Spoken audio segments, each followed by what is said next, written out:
So I tell you, I'm just blown away by this. I can't believe it happened like this.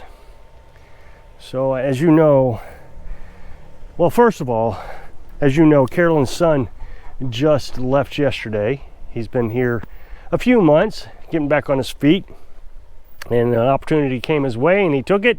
So we ran him back to the city yesterday, and he's I guess doing pretty good.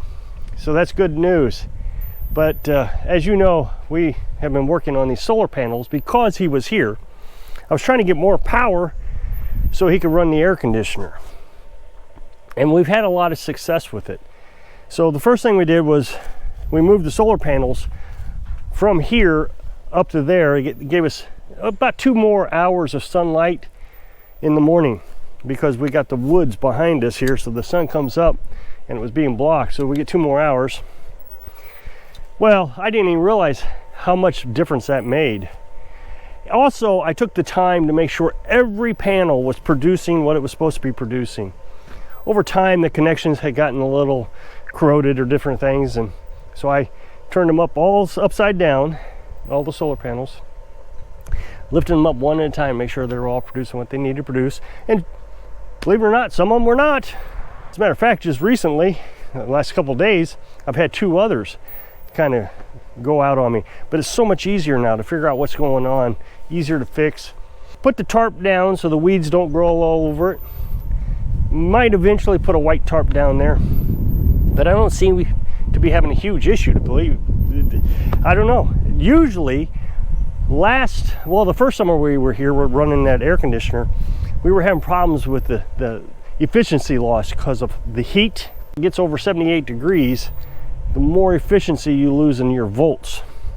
You can Google that and it tells you all the mathematical equations to it.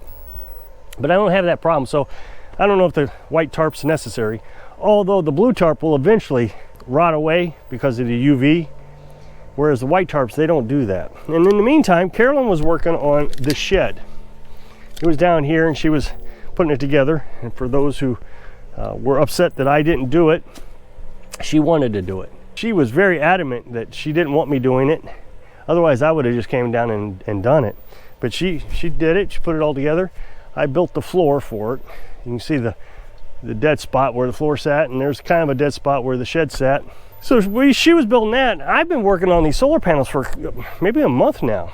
We discovered during this process that we can run the well now. This is just the greatest news in the world. I don't have to run that generator. I haven't ran that generator maybe once, but ever since then, we've been able to run the well and the house and everything off the solar panels. Well, that got me to thinking about the efficiencies of my system. It seemed to me I should have been getting more amps from my solar panels. So I was watching the charge controller, and it was only producing 40 amps when the well pump was on, although I had 50 amps of solar panels. And then when I shut the well pump off, the amps dropped down to 25. So it got me to thinking what the problem was. First of all, I discovered that it wasn't a 60 amp charge controller, it was a 40 amp charge controller. I'm going to show you all this here in a minute. And then the other thing it occurred to me is you're only supposed to charge the battery 25% of what its capacity is. So if you have a 100 amp hour battery, you're only supposed to use 25 amp hours to charge it. So for example, my battery charger has 2 amps, 10 amps, and 25 amps. Well, I've got 800 amps of battery, so I'm not going to burn them up by overcharging them with more than 25 amps per hour. I thought, well, maybe if I got a second charge controller, the first thing that would solve is it would give me all the amps from the solar panels, and I would be able to get 25 amps from one charge controller and 25 amps from the other charge controller, give me a total of 50 amps. So I bought 2 more solar panels and another charge controller. And it solved all my problems. So now I'm getting all the amps when the well pump's running, and when the well pump is off, I'm getting all the amps I need to charge the batteries. It's just been wonderful. Also, we've been able to run that air conditioner for Carolyn's son. Well, he's not here now, so Carolyn is thinking about maybe using one of the coffee pots. When we bought the camper, there was a coffee pot, well, actually 2 coffee makers in it. We might disconnect the little burner at the bottom, just clip those wires and let it percolate, and then we can put our coffee in the thermos. Instead of just that percolator on the stovetop, Carolyn also wanted to get all the batteries out of this old camper and put it into the shed. So we moved the shed over here, got it up on the platform, got it on the floor, got the floor painted. We've got to paint it again. And then we're going to tear down this old camper. It's done a good job. I put too much weight on the cab over, so it collapsed. So Carolyn wanted to get rid of it before it completely collapsed. So I'm going to take the tarp off of that and I'm going to put it on top of the shed. And I got to put the batteries into the shed. Well, since everything worked out, getting Carolyn's son to his new home, I went ahead and worked on the battery switch today. So what I did was, first thing I did was I disconnected the house. Since we don't have the camper, I didn't have to worry about the camper. That was my big concern, is making sure that he had plenty of electric. But since he's gone, I didn't have to worry about it.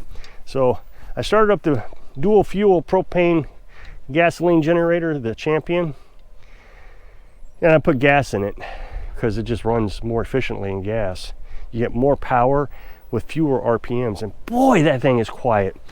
I don't think I've ever ran it on gas. So I put it on gas and I hooked up the house. So now I can do whatever I wanted to the batteries. So I did this at 8 o'clock this morning, got started. So immediately started taking the batteries out of there, disconnecting them and bringing them over here. I would set them over here, I'd sweep them off, had a little broom because it had straw, and then I checked the water levels. There was only one that was questionable, so I poured distilled water into it. And I brought it in. Hopefully, I think you can see that pretty good. So now, for those who are trying to understand what it is I was doing, when I say negative, negative, negative, negative to positive, positive, positive, positive, this is what it looks like. So you can see I got 8 batteries here. And you can see I've connected, just trust me, this is the positive side. You can see the positive wire going to the inverter. That's the inverter wire. So I connected a positive to a positive to a positive to a positive, positive, positive, positive, positive. And then I did negative, negative, negative, negative.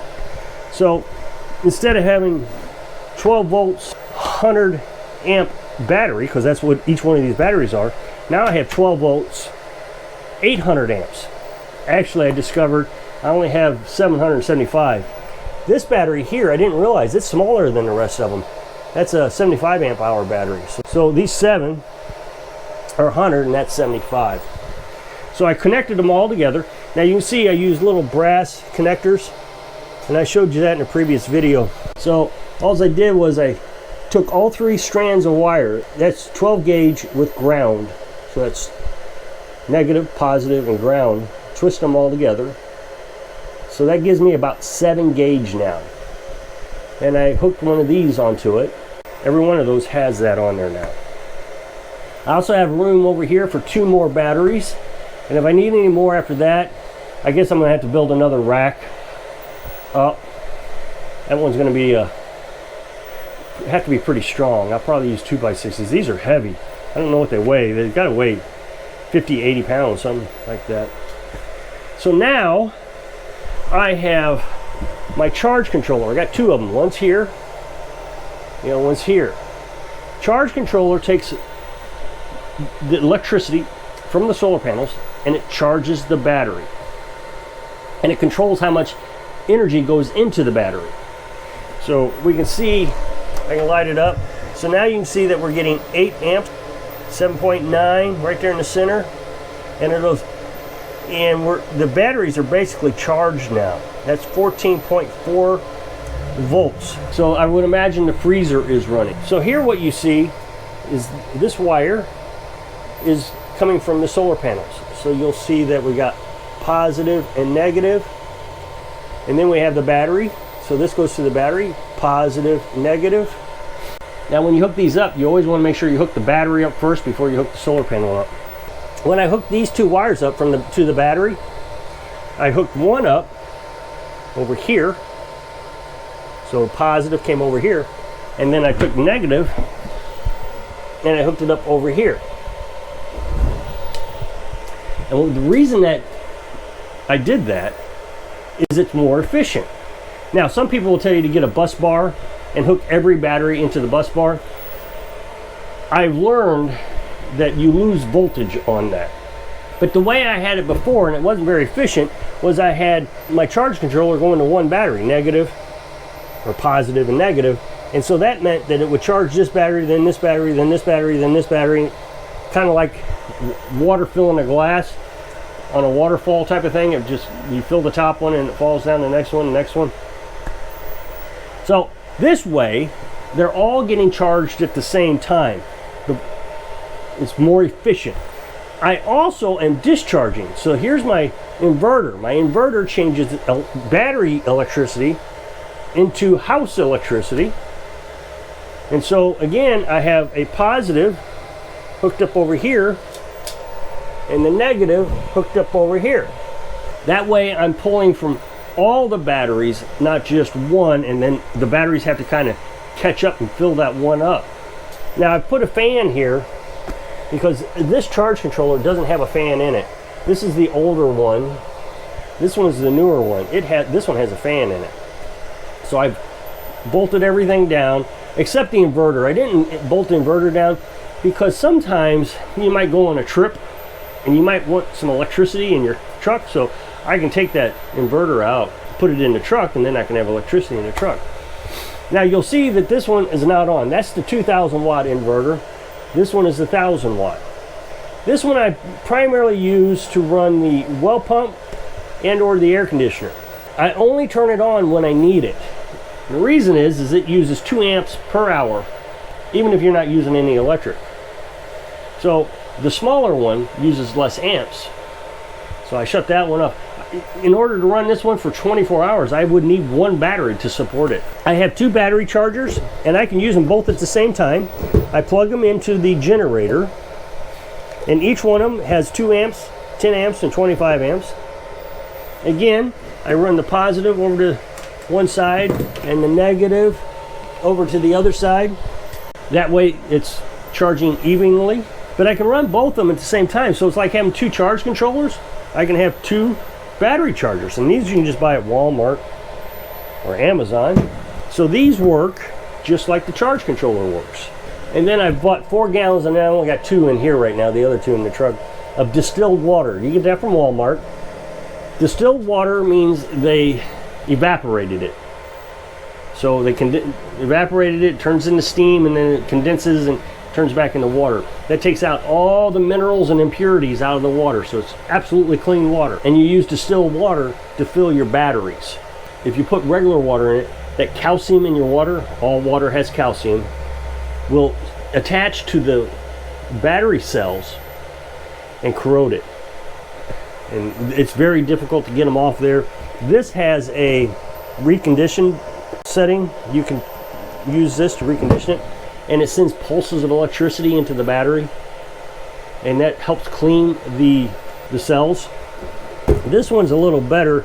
It has a reconditioning or desulfification is what they call it, and it has a reconditioning button.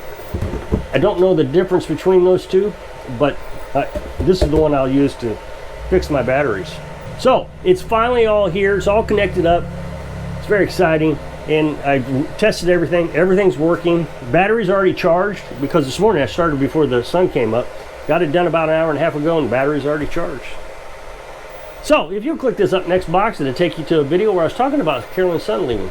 So if I can inspire you, always keep improving so you can live your dreams. Thanks for watching.